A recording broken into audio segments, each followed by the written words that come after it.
Welcome back to Exceptional Undergrads, a podcast where we interview successful students and explore how they achieve so much success at a young age. Be sure to check out our show notes at exceptionalundergrads.com and for all resources mentioned in today's episode. Today I welcome Jaden Walton to the show. Jaden's a current senior at the University of Cincinnati. He currently serves as an entrepreneur in residence at UC, is a managing partner for Bearcat Ventures, and is currently on a team to create Motiv, his sports management software startup. Without further ado, ladies and gentlemen, Jaden Walton.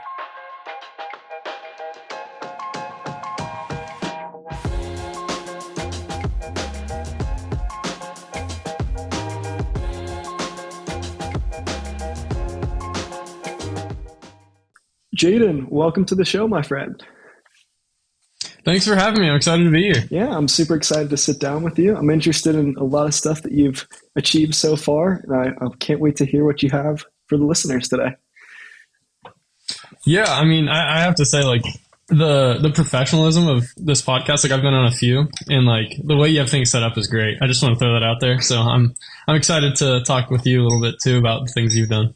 I appreciate that. Would you like to start off and tell the audience about some of your recent accomplishments that you've had? Yeah, the biggest thing recently would be Motiv. It's a startup. It's a enterprise SaaS company for sports management, specifically towards like high schools, and then we'll branch off from there.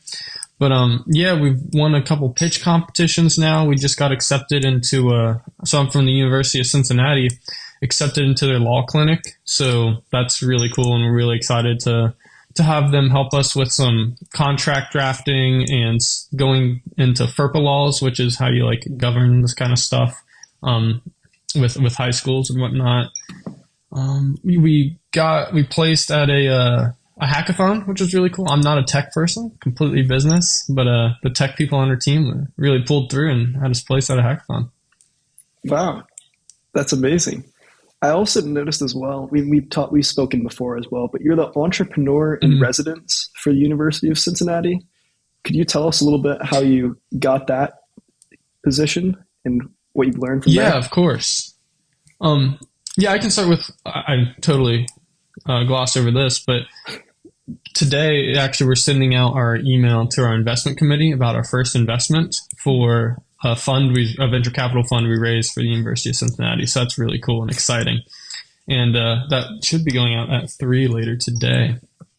But to back up a little bit and how I got the position, essentially, I went to UC, and there was this intro class held by Professor Macari. He's great. And essentially, you have like a team of 15 students, and you first do a SWOT analysis, and then you have the second semester of you create your own product and then pitch it and then make prototypes and stuff like that, and then also work with a nonprofit. So the first semester, I was the only one that volunteered to be the leader, the project manager. And so I won uncontested, so that was kind of cool.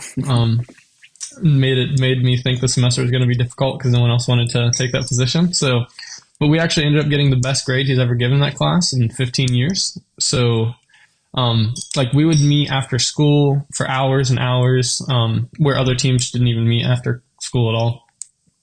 But on top of that, we I just got addicted to that kind of experience of like leading a team, creating a business, doing SWOT analysis, like all these tangible results. Like we met with the VP of La Rose's for their marketing and pitched to them. We got to go to La Rose. It was a great experience.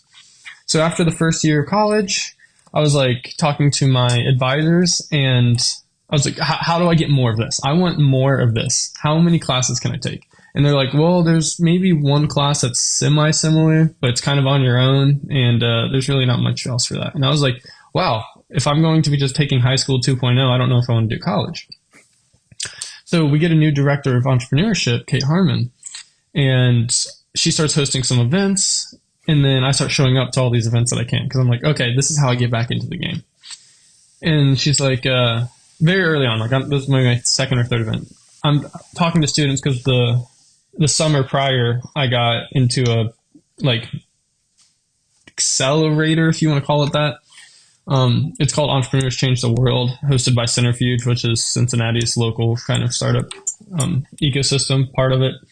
And we got paired up with Adam Kaler, who exited Dotloop, first company for over 100 million in Cincinnati. So that was a great experience to learn from him.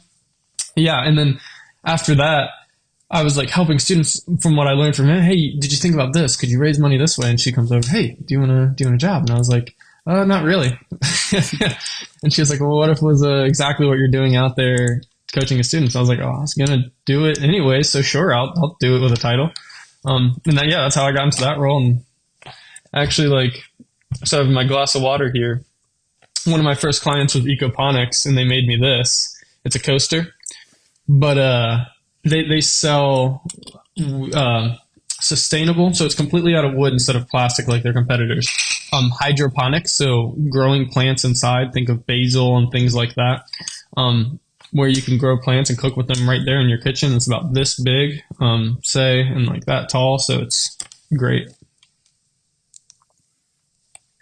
As the entrepreneur in residence, you're helping out a bunch of different students as well with all their ventures. What would you say are some of the most common mistakes that you've noticed these young adults making?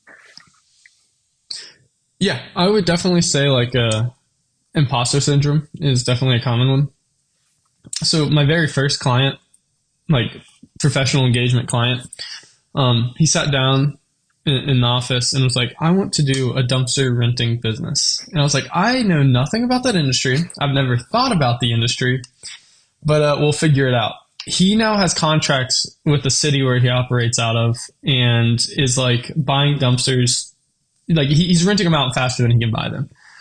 And, the first thing we did, we were like, he just started cold calling people. He's like, hey, do you need a dumpster? To like construction companies, and then he just to the city.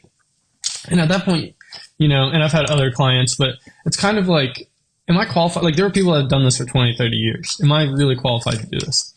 So he calls up the city, and this is a really great example of this. And he's like, do you guys need any dumpsters? I've got a few dumpsters. They're like, we have an exclusivity contract, thinking like, okay, but you've probably got hundreds of dumpsters, done this contract for years and everything else like that. So at that point, a lot of people think, oh man, like it's very established. This company established, I'm just starting, blah, blah, blah. So a couple weeks later, I think maybe in a couple months, he got a call back from the city. Hey, they keep dropping the ball. How many dumpsters do you have? And he was like, how many do you need? And so they told him how many needed. And he was like, okay, I'll get them to you in a couple weeks. And they're like, awesome, great. And then we're like, okay, you have to buy this many dumpsters now. We got to figure out how to get to you this many dumpsters. So it was like just getting out there and doing it is the best thing I can say. And like maybe if you doubt yourself, don't doubt yourself that you can't do it. Like use that as inspiration to figure out how to do it. Almost like asking yourself different questions. It's not the question of like, am I qualified to do this? It's how am I going to learn how to do this so that I can be even more qualified? Exactly. That's exactly what I would say. You also mentioned a little bit more before about this new company Motiv that you're working on. Mm-hmm. What have been some of the lessons that you've learned from starting up your own SaaS company in comparison to some of the other stuff that you've done in the past? Yeah, so I've mentored a SaaS company or two before, and I think this is just broader kind of mentality. Like this changed a little bit before I start this, so I'll give one big thing that changed going into this, and then also that has developed and kind of reinforced. But I used to think that, say CEO of a large company, I'm in Cincinnati, so I'll use P&G because that's our big company here, Kroger, P&G. But say the CEO of P&G steps down. Oh, well, then the COO will take place. And then the next person will come up. And then things will just operate as normal because, the next best person's in line. Something I've learned is how influential individuals are. Like replacing the CEO with the next best person isn't, like, it's not as easy said as done. Like, I don't know how to describe it, but the leader or just even the participants in any kind of organization have more influence than I can say any other factor. So going into Motiv, here's my favorite story and why I will bet on this team forever. We had a chance to go out to Silicon Valley with the University of Cincinnati. there's 5 of us on this team, and only 2 of us could go. So we got some money at this point from a grant and stuff like that. And we said, okay, I think it would be, everyone has earned a spot to go to San Francisco, have a great time, meet great people, whatever that might be. And because I got told that I can only pick myself and one other person. I was like, I don't know how to do this. So I came up with a plan. We were all going to share like a hotel room, and then we'll have this much money per day to spend, and this is how much we can do on travel. We'll rent a car and try to do it on a couple $1,000s. And I go and I'm pitching this to my team and everything else like that. And then unanimously everyone on the team was like, I think that money would be better spent on hiring UI UX developers. So like they could get compensated, and this is kind of their first chance to get compensated for the many, many hours and late nights they put in. And the first thing they're thinking of is, how do we grow this more? Not how can I get something out of this? So again, going back to the people thing, that's going to be like the number one thing. Like once that happened, is like, okay, these people are really, really true and honest people. So and they're not just trying to get something out of this, they're trying to build something with everyone else. That's something that I was just speaking with another person about, which is just teamwork and the importance of being able to work with a team and really being bought in. And this is actually something that another guy who I had on the podcast, his name was Bryce, I interviewed him the other day. He was telling me about how he went to Pennsylvania for a case competition, and that his team, it was the first time that he was ever in a team where everyone was really bought into the cause and working and driving towards all the stuff that they wanted, where the way that he put it was everybody would have different ideas on how to solve the case that they had. And it was never a matter of like, I just really want my idea to win. It was more of like, how can we get the team the best idea to win so that we can go and win this competition? They were all bought in, and then they ended up winning the competition, which was really cool. That's something that's what I was going to ask. It really something that really stood out to me, especially because he also talked about with presenting about how he tried to differentiate with his team to be able to really stand out from other people. And it was for Dick's Sporting Goods. He used Dick's Sporting Goods like mantra or whatever it was that they had, the phrase that they were using. They used that on their first slide, and they really actually went in and behind the scenes went to try and really figure out exactly what would be great for them at the competition. And that all teamwork came together and had them have this big win. And I think that just shows the importance of being bought into a cause. And I think that's something that you're really trying to emphasize there with your team. Yeah, what's his name again? Is it Brian? Bryce Hopper. Bryce. Oh, that's awesome. Bryce won. Good for him. That's great. I'm glad he got to get that experience too. Like something like that really excites me, because it sounds like, from what I'm hearing you say, that everyone was intrinsically motivated, and being part of something like that is just like a magical experience. So that's phenomenal. For sure.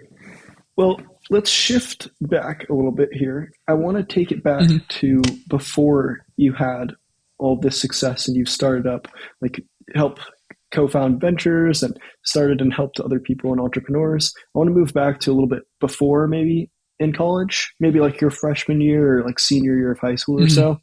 What would you say were some of the primary activities that you were doing at that time? How were you different than you are today back then? Yeah, for sure. So when I went into high school, I always kind of make the excuse I was a smart but lazy kid. I was a bum, where I just like showed up to class. If I felt like I could have gotten an A if I tried, I didn't.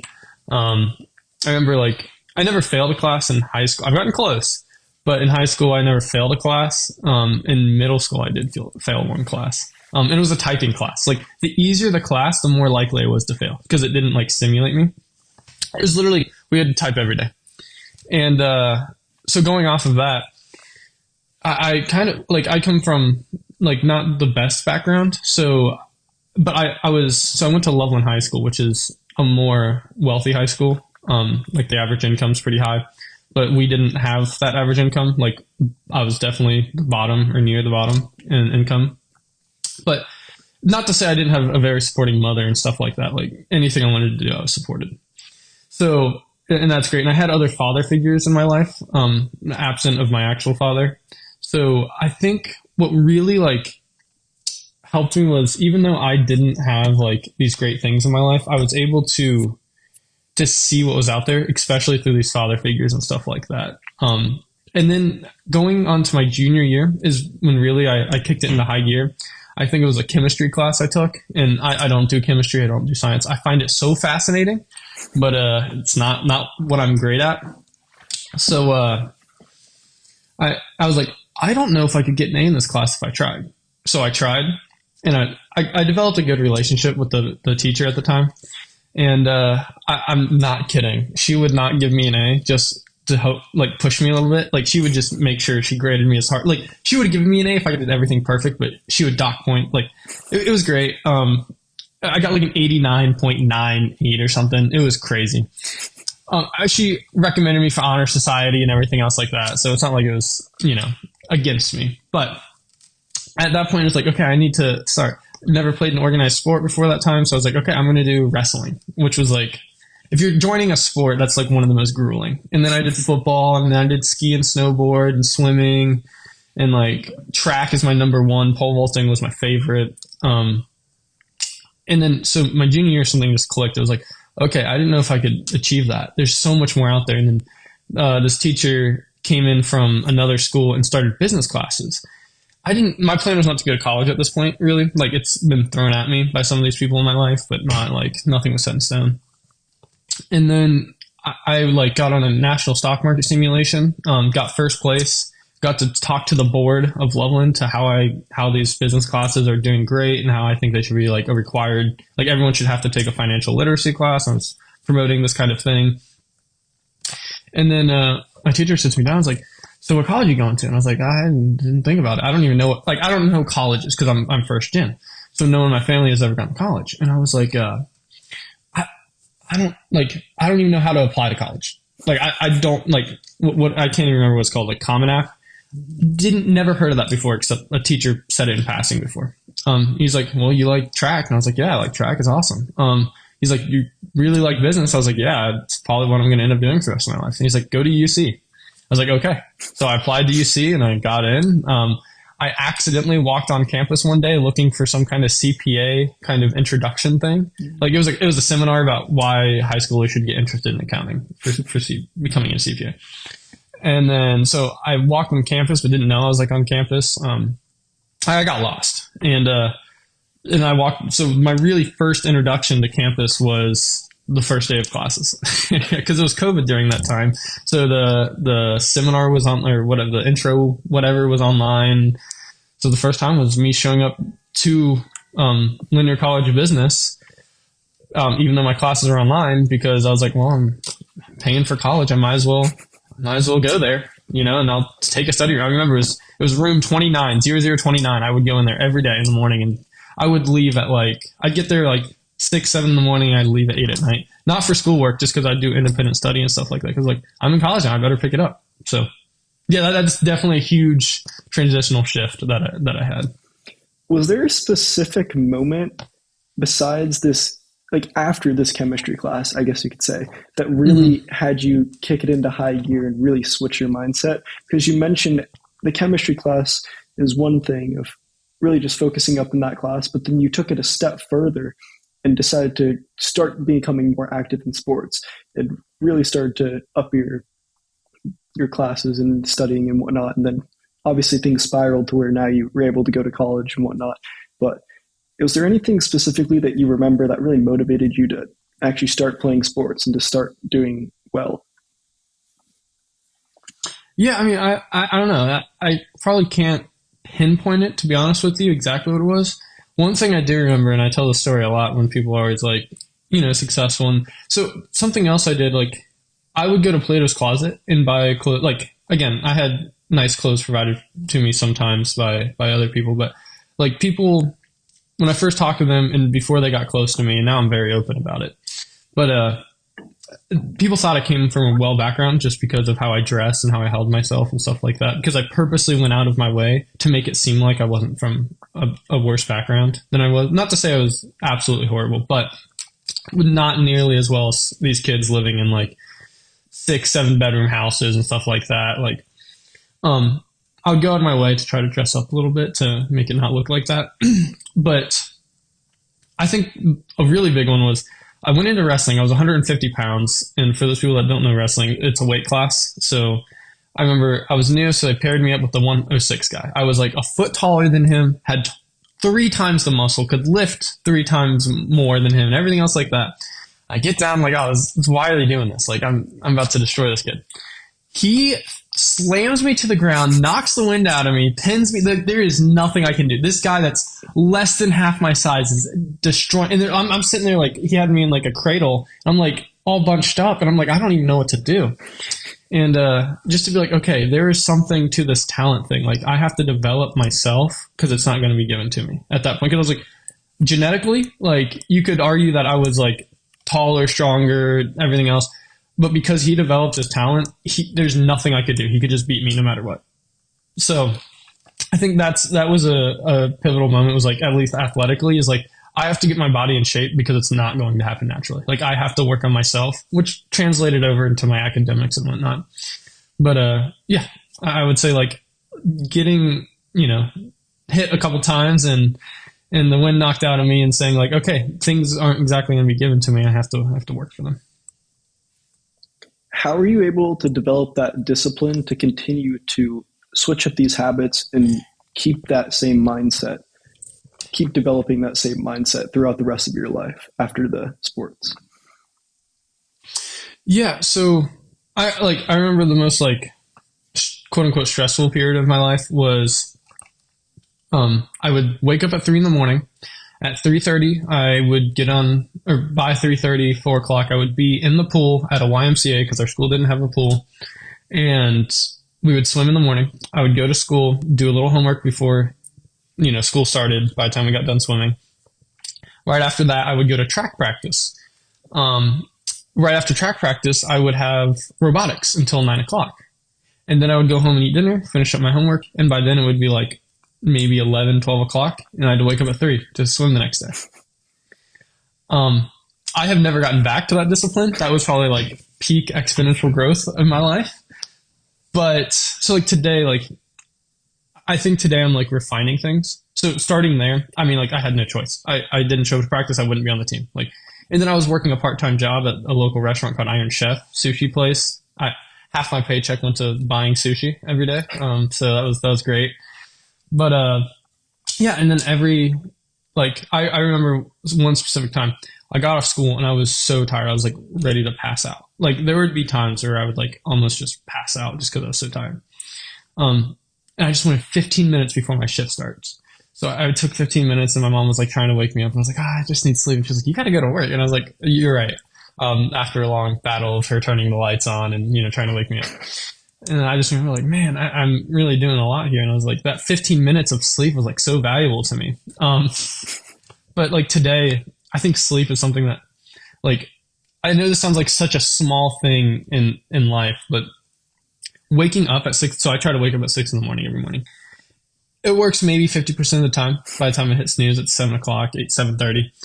But if I can wake up and like a couple days ago, I'm starting to research, how do I sleep? How do I stay on a good schedule? What do I eat before I go to bed? How do I, like, you're supposed to go outside and get natural sunlight as soon as you wake up, and that gets your like circadian rhythm properly in lockstep with how you want to be awake and stuff. So I'm trying to research like how to do that. And once I can, so I'm on small things now. I feel like discipline, like I don't drink alcohol. I don't smoke. I don't do any of that stuff because my mentality is I'm going to the gym for this many hours a day. I'm not going to, ruin the results I get from that by doing these other habits. Now I'm like fixing my sleep schedule. So just constant improvement. Like after I fix my sleep schedule, I'm going to be like, I skip the gym more often than I should.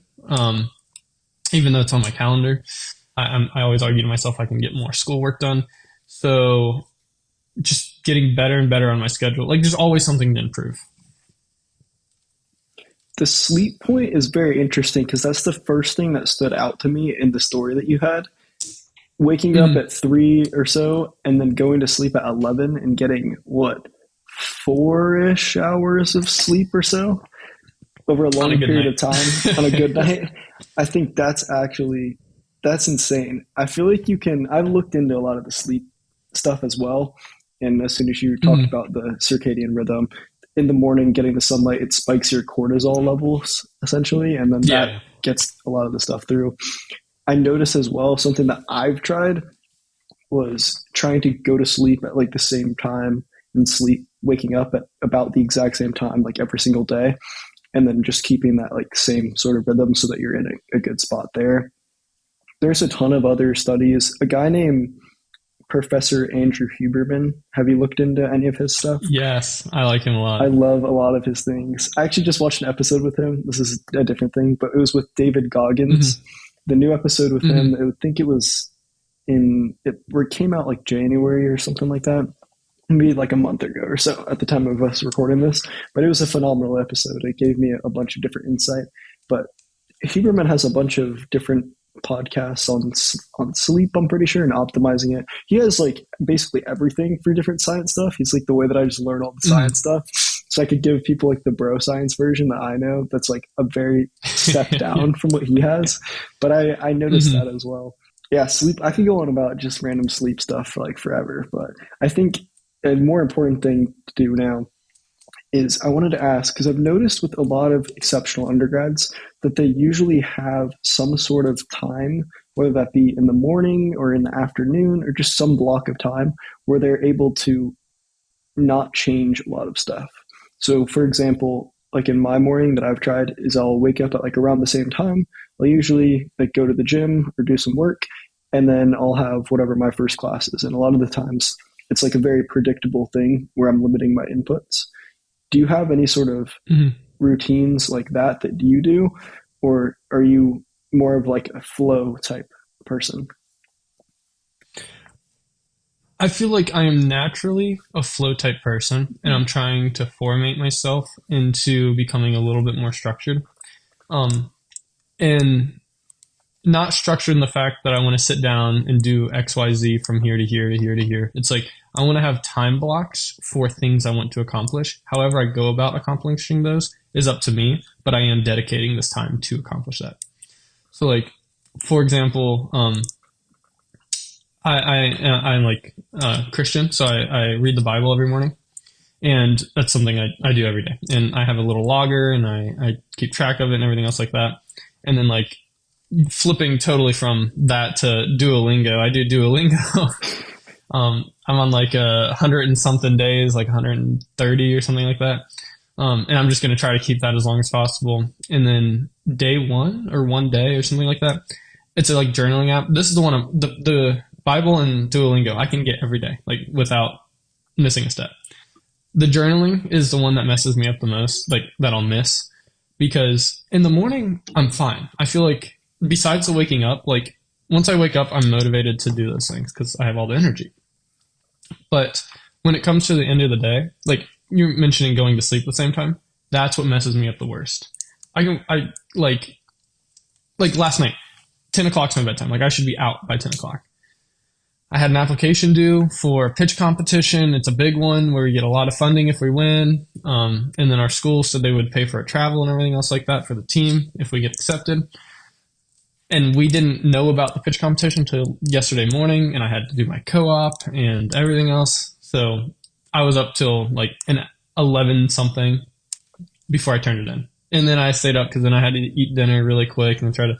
So yeah, my morning is becoming more structured. But getting that night going to sleep at the same time is going to be. Once I get that structured, I'll be in a good spot. Yeah. That's something I still struggle with. The morning, like you said, Hmm. is easy for me at this point. And I think an interesting thing that I feel like you might be able to try, and it's something that I've tried and actually made me implement this new habit that I've been doing for this year so far, but it's worked really well. It's a tactic called Hmm. like habit stacking. It's basically whenever you have like a couple of habits and then you like sandwich one of the ones in between there so that you basically don't forget to do the habit. So what I did was in Mm. the mornings I'll meditate and journal. I've been doing that for like forever. At this point, probably like over 2 years. But I wanted to read for this new year. I wanted to read a book called The Daily Stoic by Ryan Holiday. It's just like one page of an entry about some sort of like stoicism thing and philosophy a day and how you could apply it. I was like, this is interesting. I've heard of some other stuff. I want to go for this. And what I ended up doing was just hacking it on as like another thing that I can do in the mornings. So I'll do all the stuff I have to do, meditate, journal, and then I'll read the rest of this book. And I can't move on to the next task unless I read that one page of the book. And it's such a simple task that's one page that it's not too hard for me to overlook this stuff. So I think it could be good to try and read your Bible in the morning and then like do the journal app or whatever, and then do Duolingo. Because I noticed I do that as well at night, where I started journaling as well. And he brought up Duolingo. I've been doing Duolingo as well. I have like a 50 something. What language? Originally it was Japanese because I thought that it'd be like the craziest language for me to learn. And then I tacked on Spanish as well. So now I'm doing 2 languages at the same time. Oh, wow. I had some previous experience with Spanish because I learned that from, they taught me it in whatever it was, 1st to 6th grade and then 8th through high school or whatnot. So I had some experience with it. So I know some of the things. It's actually not that bad, but the Japanese is so random. I don't even know what's going on half the time, but it's super cool because it's just another challenge that I have in my life where it has nothing to do with any of the other stuff. And it's just purely for me to randomly learn things, which is cool. Yeah. But sandwiching that's always great. is something that I would definitely look into. I like how you bring up the challenge part. Like, I feel like half of it is like, you hear this from like David Goggins says this kind of stuff all the time. It's like doing it just for the challenge is like, just to make you like, so I think that's cool that you bring that up. What was your motivation to start learning a different language? So I'm dyslexic, like severe, like incredibly dyslexic. Like everything is run through Grammarly that I write. So I figured, what can I do that would make me hate myself as much as possible? Let me learn another language. So yeah, that's what I did. But what was kind of great about Spanish is it's a lot more like being dyslexic. I try to sound everything out, and half the words in the English language, like you can't sound out. So it's like there, and there. It's like, but in Spanish, it's a lot better. Like you can sound out things a lot better. So it actually ended up kind of being easier for me than English to learn. But yeah, I mean, I just said I'm dyslexic, so I need to try to do anything I can to mitigate that. I feel like I have no like research backing of this either. That's just me. This could be making it worse. I have no clue. It's not like, but I just said that's what I'm gonna do. That's good. It's like the extra challenge, like you said, just doing it because it's hard. Is there anything else that you have done in your life or you're doing now that you just kind of do specifically to challenge yourself? So I feel like having some sort of discipline and pushing yourself out of your comfort zone, especially daily, can really build you and develop you into a better person. I've gone to there's this chart I made from someone I spoke with a while ago, kind of like a mentor at UC, who's actually now an adjunct professor. But it's like a time diagram. We talked about it last time, the time input versus the outcome. With the boxes. So I've kind of, yeah. I've kind of focused my time on, I'll do recreational things like for difficulty, but if it's something that I'm spending my time for improvement of whatever I want to do, instead of trying to do what I want to do, I'm going to be outcome driven instead of like input driven. So like what's going to be the most efficient thing. So if it's difficult, it's difficult. If it's easy, it's easy. Like I don't care as long as it helps me achieve what I'm trying to achieve. But like a mentality thing that I do, for example, if I wake up late, definitely like it's been freezing here in Cincinnati. Not today. It's like 60. It's actually great outside. Almost 60. But I won't wear a jacket that day, and I'll just go on a t-shirt because I was weak and woke up late. So it'll be like 19 degrees or even 12 or whatever. It'll be snowing, and I'll just be out there with a t-shirt and a pair of jeans because I was a wimp and didn't wake up on time. So I punish myself by being freezing all day. Haven't heard that one before, but I like it. It's like a repercussion just because you didn't just get up. So the next day, does it work pretty well? You get up well? Well, kind of, but kind of not, because like I've been wanting to take ice baths, so I can argue it's a transition to ice baths. It doesn't wake me up as much as I'd want it to. Like a great alarm clock that I delete sometimes in the morning because I don't want to use it when it goes off is Alarmy. You have to like do math problems to turn off the alarm, or you have to like do memory problems to turn off the alarm. That's probably been one of the most helpful things to consistently wake me up, because it's like I have to sit there and use my brain, because as soon as I'm conscious, like I feel like as soon as I'm conscious, I'm awake. But like if I can just hit snooze, like sleeping me is going to do that without telling awake me, and then I'm just going to be asleep for an extra hour.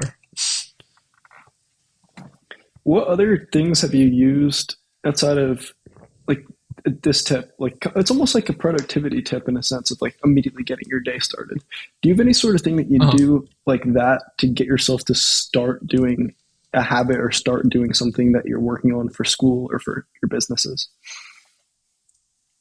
Yes. I am very influenced by hearing like cool stories and like tough stories. And like as soon as I hear like, like Joe Rogan, David Goggins, like as soon as like listening, I was like, what am I doing? I'm sitting here listening to a podcast. I should be doing the work. And I like go to the gym. Like I'm very influenced by like listening to stories.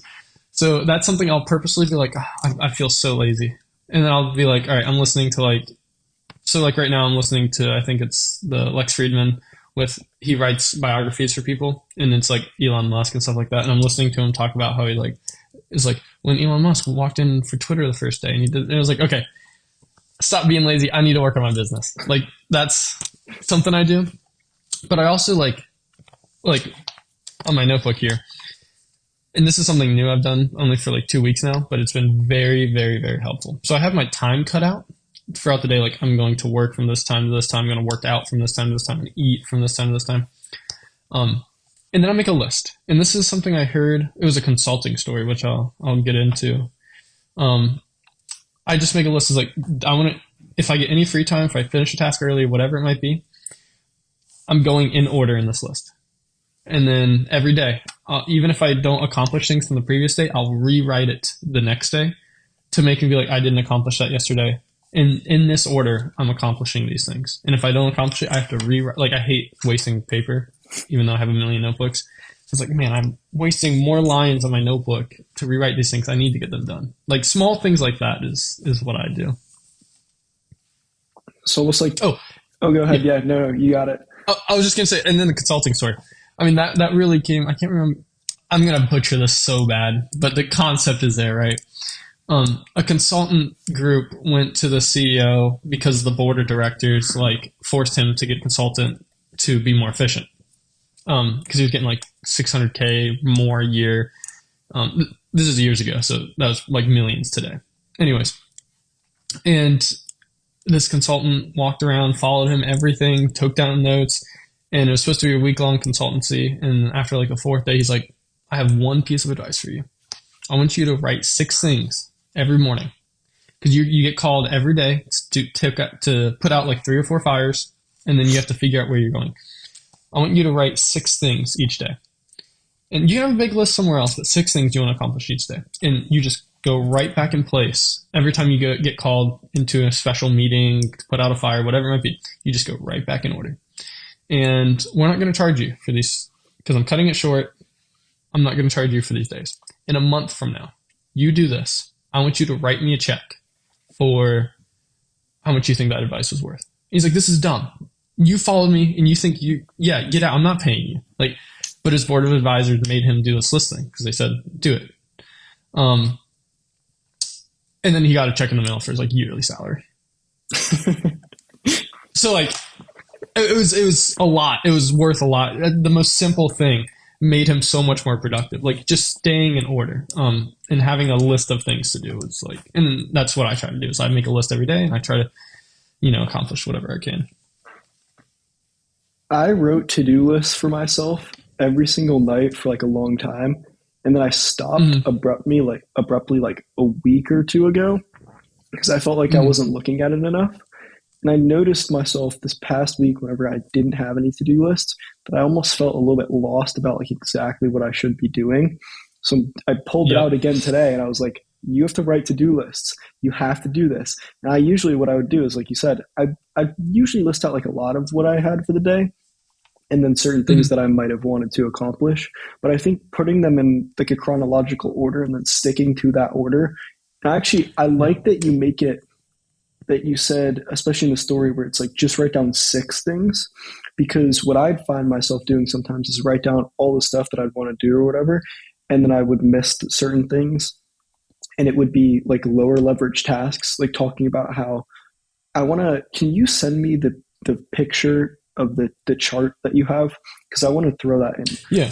You don't have to do it right now, just at some point, because I'm going to add it to my task list today. you love it. But I think it goes back to the chart that we're going to throw in right over here that you were showing me the other day, which is like figuring out what would be like the highest leverage tasks that you can do, or the higher leverage ones.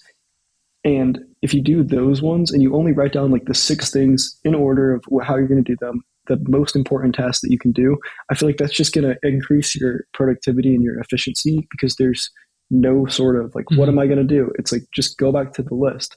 And then I really liked I have to keep writing the same thing down if I haven't done it, because that's something for me where if I haven't done something, there's one thing to just kind of like scratch it off anyways or something and be like, yeah, who cares?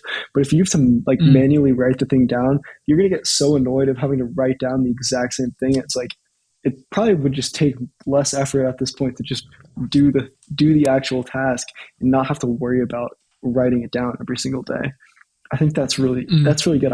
That's something I really want to try now, especially getting back to the to-do lists.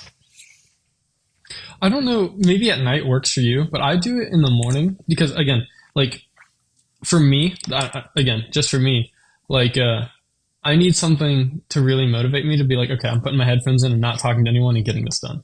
So in the morning, it's like, oh, I get accomplished. Like, so like one thing that sticks out to me is like if I wake up an hour late every day, do you know how many things on my to do list? Like I get emails out for the entire day in just that 1 hour. Like it builds up so much, and I don't have to rewrite that every day. I don't know if that makes sense. Like so in the morning, it energizes me.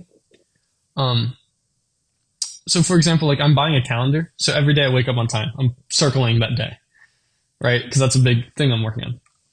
And like I didn't want to spend the money on my calendar because the way I divvy up my income is I can only spend X amount of money on like I call it fun things. It's 17.5% of my income.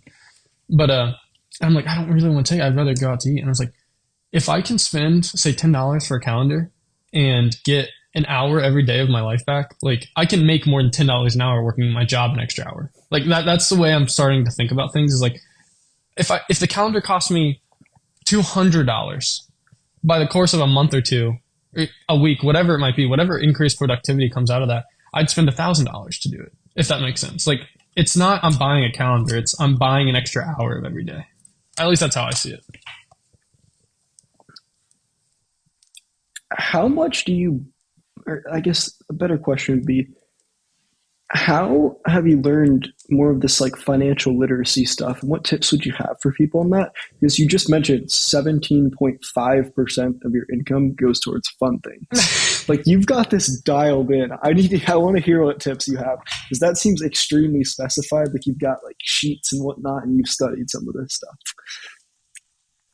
I mean, I I started again in high school just doing all this stuff, and I'm just kind of obsessed with like when other people might go to the bowling alley or hang out at a bar or something like that for fun. I get with my friends and we talk about dividend stocks, or like I am the most nerdy like for YouTube. I'm watching like economics explained. Like that's what I do for fun. Um, so it's kind of just like it's not something I have to do. It's something like oh I get to do. I get to be like so I do like Webull for savings account because I get 5% interest on it, and then every day it shows you how much in like daily how much interest you earned.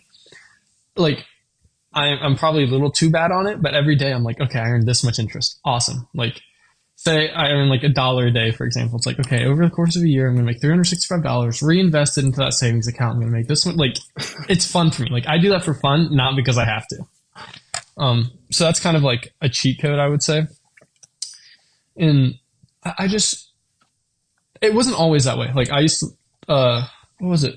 Vanos, Van something. Like I used to watch this one guy. He played video games, and then I would sprinkle in. So like every day I listen to like a podcast, like Morning Brew podcast, or like the PDB, the President's Daily Brief, and that's entertainment for me now.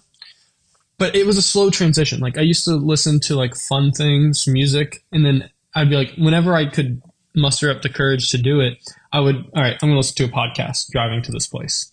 And then now it's everyone, like now it's pretty much when there are other people in the car, like if I'm driving to dinner or whatever, then I'll play music because I have to, not because I want to, because it's weird to listen to a podcast on your way to dinner.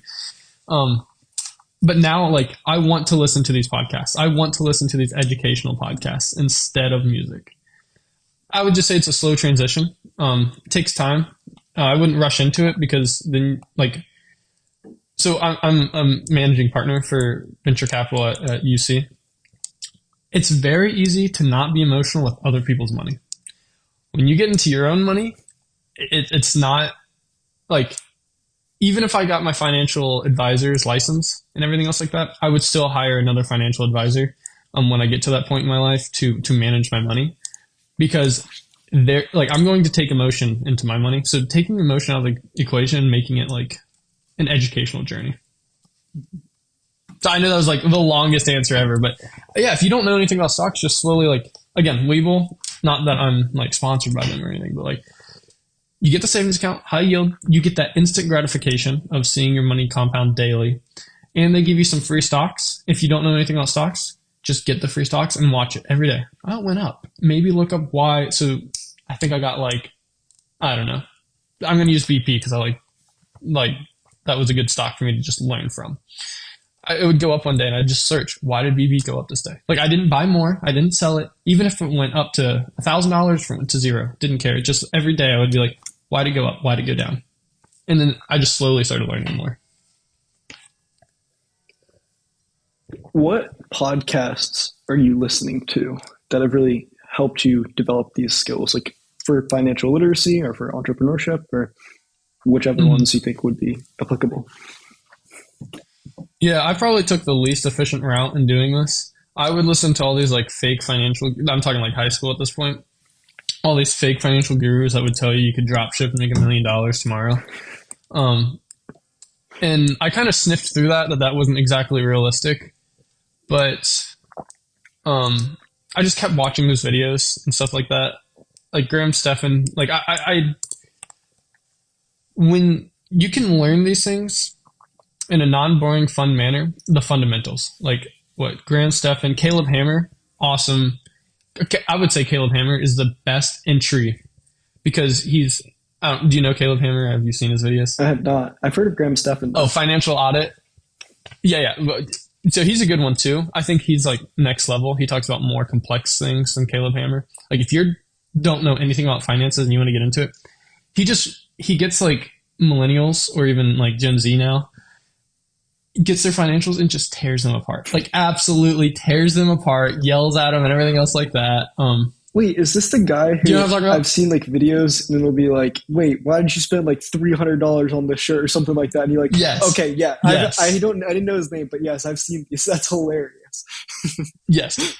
Great intro. And then from there, like I could start there and it's a step. Like I would never say like, I listened to like 20-minute VC or the All In podcast.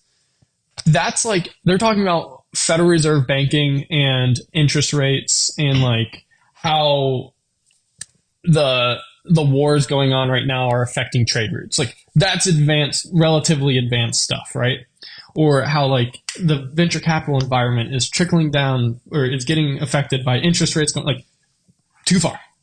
You work your way up there, but like Caleb Hammer, Graham Stephan, learn a little bit about housing, mortgages, and just like, depending on because that's not for everyone.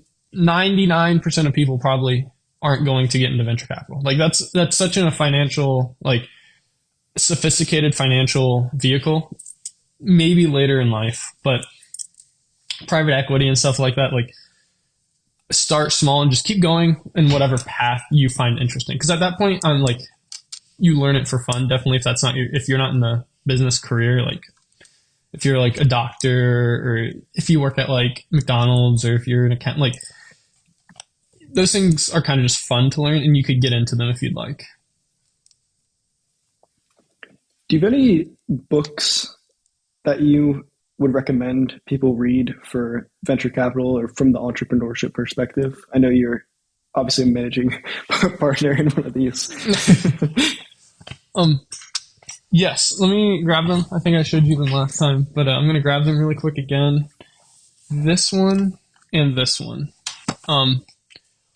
First, the number one book I can recommend, which I don't even have the physical book because I wanted to make sure I learned this one. Being dyslexic, I made sure it's an audiobook for me.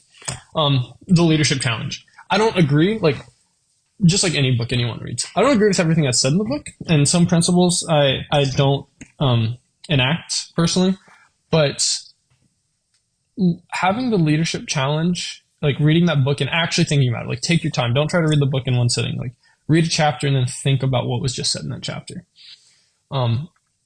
It puts leaders in perspective. Like even from when I was, just waiting tables or even a busser, like, oh, why is the manager doing this? That's so dumb. Because from my perspective of like, oh, I don't want to work Saturday or I want to work Saturday or whatever, and they're not letting me call off or they're not letting me do this. It's like, that's so dumb. They should do that. It's like not that big of a deal. I'm just waiting tables. The Leadership Challenge puts in perspective, like, why you can start understanding why your managers or your professors or anyone that's in some sort of leadership position, which almost everyone is at some aspect of their life, even if it's just leading a D&D club or whatever, you get to understand the position and put into context that other leaders are in, like even your professors and stuff. So number one book I would just read in general. And then if you're trying to get into venture capital, the venture capital side would definitely be Venture Capital Strategy. It's the Razor method. This guy is actually the one that created the VCIC, the competition we just recently competed in. And this is how you're going to learn VC. A great introduction, and then you just, like this is like learning your Caleb Hammer, but for VC. It reads like a textbook though, so be prepared to be bored. I find it interesting, but be prepared to be reading about a little bit of math and there's some stories sprinkled in too. So, as an entrepreneur, a good book to read would be Get Backed. It talks a lot about like the guy's journey that wrote the book of trying to do a startup. It talks about pitch decks, how to talk to investors, the different ways to get investors, and puts a lot of things in context. So I just opened up to a random page here and Beacon. I think, yeah, Beacon.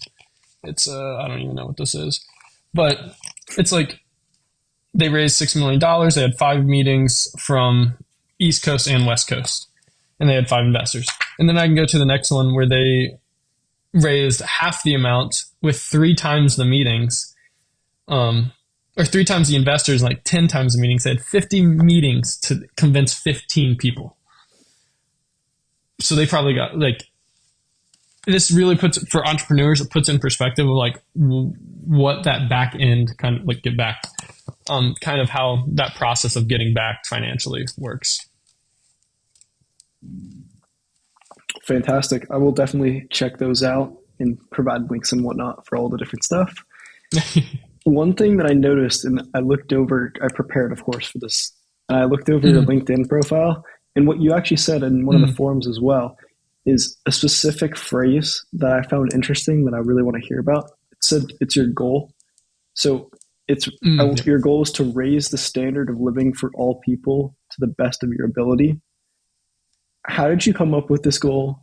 What does it mean to you? What's motivating you to achieve it? Just give me some insight on this. I found it super interesting. Yeah. I had like 3 quotes I came up with while waiting tables. I don't know why. I just thought of quotes while waiting tables. And I'm talking like I was younger at this point. Like 16, 17, maybe 15. I think 14 I became a busser, and 15, 16, 17 I think I was waiting tables. So my first quote I ever came up was like, you can learn everything and have everything. You can learn nothing and have nothing, and then there's everything in the middle. And then I came up with the quote that's on my Instagram, which is be scared to fail, but be more scared to not succeed. Um, which I think is pretty cool. But and then this one, my goal is to raise the standard of living for as many people as possible. I just feel like it's kind of like, what else am I going to do with my time? I mean, like, I don't know. Like, I don't know if there's really a philosophical kind of background to it. It's like, because when you break it down, like, again, even when I was waiting tables, I was like, I want to be like, not that I was, because the first day I waited tables, I got a text was like, do you want to tonight from one of the other servers? Because I guess someone called off. I was like, do I want to what? Like, what do you mean? It's like, do you want to come in tonight and work? And I was like, yeah. And I was like, okay, we're dark clothes, and then you can wait tables. And I was like, awesome. And I was horrible at it, right? Because I didn't learn the kiosk system. I didn't know where, like, I would have one table and take me like 5 minutes to punch in an order. So for all my people that are waiting tables out there, they know exactly what I'm talking about. But I just figured, like, I am providing a good or service for society. Like, I've always thought about it in this grand kind of scale, is like, I'm going to try to be the best at whatever I do. Because at the end of the day, like, even if I'm just waiting tables, which is not just waiting tables, you're providing a great experience for someone else. Even if you're just like a valet or whatever small job you think you have, it has a huge impact on the whole world and the economy and everything else like that. So I always think just be the best that you can, so I can provide for society as much as possible. And then when you look at it from an economic scale point, like that like, I genuinely just believe that I want to provide as much as possible for society. But if you want to look at kind of a quote unquote selfish point of view, say that's not resonating with you very much, the more you provide for society to help other people, the more you're going to get in return. Like, that's how billionaires become billionaires, is because they solved an incredibly hard problem and got financially rewarded for it. So maybe if the philanthropical kind of vision doesn't work for you, you can also be a little selfish, and anything that helps humanity, right? Kind of helps you become a better person, helps other people become better people. But yeah, those are two ways of looking at it, from my perspective, at least. Your quote there at the end, talking about, as long as whenever you're out there, you're like giving certain stuff and you have to give them and you'll get more things back. That reminded me, that's a paraphrase, of course, but that reminded me of one of my favorite books. It was my favorite book for a while until another book just actually somehow overtook it, which is insane. But it's the 7 Spiritual Laws of Success. The second law is the law of giving. And I have this one quote highlighted from it. I want to read you it, which is, I'll read you actually the paragraph of it because it's really important. But it says, because your body and your mind in the universe are in constant and dynamic exchange, stopping the circulation of energy is like stopping the flow of blood. Whenever blood stops flowing, it begins to clot, to coagulate, to stagnate. That is why you must give and receive in order to keep wealth and affluence, or anything you want in life, circulating in your life. It's like talking about basically, just whenever you're giving something to other people, it's like you want to give to other people what you want to receive, and then you'll receive that. There's another passage down here eventually that I don't have it exactly, but it's like, if you want joy, give joy to other people. So give gifts to other people and try and help them with whatever it is that you're doing, and how you can provide that to them, and then you'll get that stuff back. I think, I think that that's such a powerful quote. Like, taking it kind of like what I tried to do is to that big extract, or like big vision that was said there, like you have to give to get, and then bring it down to like something that's very understandable of like the blood flowing in your body and stuff like that. Like, I think that's a great quote because it really shows, like, and then breaking that down to, sorry, I really like the quote, but like, if you look at it, that's what a lot of religions are kind of like, that kind of saying is almost said in most religions, and like a lot of philosophies, and even like taking it from not even from religion but from a governmental standpoint, like that's a lot of constitutions and everything else like that. So I think boiling it down into that paragraph is a great way to do that kind of mentality shift of thinking that way. Another thing that stood out to me as well is just the first line that it says in that chapter, which is, I guess technically it's two sentences, but it says like the second spiritual law of success is the law of giving. But then also immediately afterwards says it could also be called the law of giving and receiving. So immediately make sure to put in where it's like as long as you're giving, then like you'll get in return. And I Mm-hmm. think that's one of the reasons why I feel like this book was so impactful to me, because as I've tried to give to other people and share things with them, I've noticed that I've attracted better things into my life. So I think your philosophy, especially with your goal and one of the three quotes that you came up with, I think that it's, especially once you explain it a little bit more, I feel like that's really impactful and I love it. Thanks. All right. I want to wrap up the end of this here and Mm-hmm. ask you somewhat, repetitive, not necessarily a repetitive question, but, just a general one here. And it's, what do you think is the most important thing that young adults should focus on whenever they're trying to be excellent in life? I think critical thinking would be like if I boil it all down, like critically thinking would definitely be it.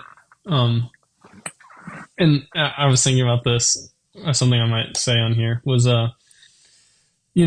if you heard, uh, if you heard a study that chocolate's good for you, and they have all these statistics to back you up, you think chocolate's good for you. If Hershey paid for it, do you still trust the study?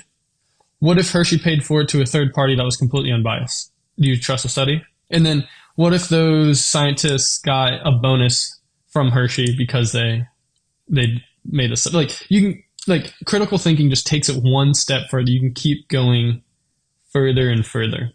But yeah, I would just say critically thinking. So like for me, it was the classes. Like my first level of critical thinking was um I think I can get an A in this class, so I'm not going to try. And then I was like, then I got to that class, and I was like, well, maybe what's the benefit if I do try and get that A? And then it's like I should go out of my way to try because of the things that I get out of this. And then like kind of where I've developed now is what things do I want to spend my time on? Like I don't have the bandwidth to try very hard at everything. So like maybe I want to be fit, but like maybe I'm not like a bodybuilder or a pro athlete because for me that's not my focus in life. So where do I get that highest leverage, lowest time spent for highest result, in taking that one step further and going down that path of critically thinking about everything I do from a time standpoint. I love it.